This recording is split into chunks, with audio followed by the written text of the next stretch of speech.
তোরে তোরে মাপা শুরু কর, দাঁড়িয়ে রয়েছি কেন? মাপ। 1 2 আমি ধরবো নাই, তুই দেখ শিখি না, তুই তোর তো কোনো ক্ষমতা নেই তোর। 4 এই বন্ধ স্যার কাছে হইছে। আরে মাপ। 1 2 এই গোড়া দিনটা ভেঙে গেছে তো হয়, বললাম এটা ফিতি নাসতি। মানে ওইটুকুন মাপ পাতে অতি তোমার আবার ফিতি লাগবে? হ্যাঁ, না হলে হয়। কোনো কাজ আমি তোর দিয়ে আমি আজ পর্যন্ত ভালোভাবে করাইতে পারিনি। আরে তুমি মাপে ঘটে, আমি মাপতে পারবো না।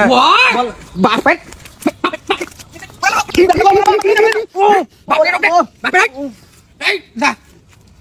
ফিতি নিয়ে আয়। কোনে যাবো? মানে বাপের ফিতি নিয়ে আয়, ফিতি নিয়ে আয়। এটা ফিতা কিনতে পারো না তো। আবার আবার দেবো নাই তোর? মানুষও আমার পেছনই লাগে, তোরাও পেছনই লাগি থাকিস কেন? বলো মাপতে কই দিলাম। হ্যাঁ, এখানে আমি বলতেছি তোকে মাপতি পাটকারিটা ভেঙে ফেললি। এই ফিতে কিনতে টাকা খরচ হয় না? ওটা ঢুকুই পাটকাটি এখনো নরম না। যেমন মারতেছেন। আমি পারবো না। চশমাটা কনে ফুটলো দেখ দিন, কনে ফুটিয়ে দেখ। চাচা দেখ ওই বকাবকি করতেছেন কেন এখন? ও ও বকা বকা করতেছে আর কই না। যাও আমার এই জায়গায় সব ভালো হইস। তুমি তো কাজ করলে ঠিক করলি না। এমন রাখ দেখিস বাপের ওপরে কিরাম কথা কয়।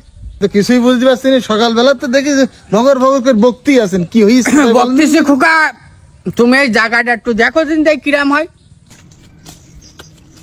ও খুব সুন্দর জায়গা, রাস্তার ধারে জায়গা, ফাইন জায়গা। কি গোডাউন বানাবেন না? না না, তাহলে এখানে আমি একটা মসজিদ বানাবো। মসজিদ বানাবেন বলতে পাগল হয়ে গেল না, মাথা খারাপ হয়ে গেল? 2 পা দিলি মসজিদ, সেখানে আমরা 5 ওয়াক্ত নামাজ একসাথে আপনি সহ আমরা সবাই পড়ি, আবার এখানে মসজিদ বানাবেন কেন? এখানে মসজিদ বানাবো খোকা, তোমাদেরও মসজিদে আমি আর যাব না।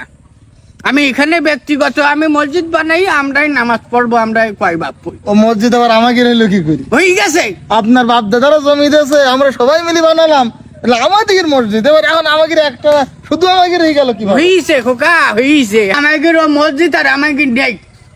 ওই মসজিদ যদি আমাকে সবাই থাকতো তাহলে কি আমার পিছনে এইরকম করে লাগতে পাইতো? তোমার পিছনে লাগিস না? লাগিছে। কিটা লাগিছে?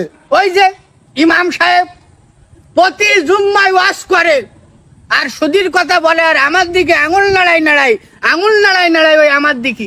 আমি খেয়াল করি কুকা ওর আঙুল কনে যাইতিছে, ওই আঙুল এরম করে নাড়াই পার ওই আমার দিকে। কেন? চোরের মন পুলিশ পুলিশ। তুমি একটু সত্য খাও বলি, আসলে ইমাম সাহেব বলে বলি তুমি নিজেরটা ধরে নিতে চাও। এটা সুদ বলে না খোকা, আমি মানুষের টাকা হাওলাত দিই, উপকার করি। ও কর্জে হাসানা? কর্জে হাসানা, তারা আমার খুশি হই আমার হয়তো কিছু টাকা দেয়, এটা তুমি সুদ কিভাবে বলো? এটা তাহলে আর কর্জে হাসানা থাকলো? মানুষকে হাওলাত দেওয়ার পরে তুমি যদি সেই টাকার আবার লাভ খাও, আবার আসল টাকা তুমি আসল টাকা তো আর কমাই দাও না, দাও? ঠিক আছে না, ঠিক নেই, এটা স্পষ্ট সুদ। আর সুদ খাওয়া স্পষ্ট কোরআন শরীফ আল্লাহ তাআলা হারাম করে দিয়েছে। তুমি কিভাবে এই কাজটা করো? আর এলাকায় সমিতির লোকজন ঢুকতে ভয় পেয়েছে, কারণ সমিতির লোকের কাছ থেকে কেউ টাকা নেয় না, সব তোমার কাছ থেকে শুধু টাকা নিচ্ছে। যাই হোক খোকা, আমি মসজিদ আমি বানাবো না। আমি কয়েকবার চেষ্টা করি, আমি ইমাম পাল্টাইছি আমি, কিন্তু ইমাম যে ইমামই আমি আনি সব ওই সুদীর কথা বলে, আর আঙুল ঘুরি আমার দিক বলে। একটা কথা বলবো? এই জন্য আমি চিন্তা করলাম ইমাম আর পাল্টাবো না, মসজিদই পাল্টাই ফেলবো। আচ্ছা আমি শুনি, আমার কথা শোনো। বলো। তুমি এই মসজিদ যদি নিজে বানাও, হ্যাঁ, বানাই যদি আবার কোন ইমাম আনো, বিশ্বাস করো সেই ইমাম এসে একই কথা বলবে। এটা তো আরাম জিনিস। তুমি কি জাহান্নামে যাবা তাই লেগে চাও? তুমি তো স্পষ্ট জাহান্নামে হয়ে যাবা। এটা তুমি কি কথা কইলি? আমি জাহান্নামে যাব না জাহান্নাতে যাব, এটা তুমি কি করে বলবো? বলতে পারো কতদিন যে বলতে পারেনি, এটা আল্লাহর হাতে। তারপরে একটা বৈশিষ্ট্য দিতেছে না যে এই কাজ করলে জান্নাত, এই কাজ করলে জাহান্নাম। তুমি যে কাজগুলো করতেছো এটা স্পষ্ট জাহান্নামে যাওয়ার লক্ষণ। ও আহাল্লাল্লাহুল বাইয়া ওয়া হাররামার রিবা, কোরআনের কথা। আল্লাহ ব্যবসাকে করেছেন হালাল আর সুদকে করেছেন হারাম।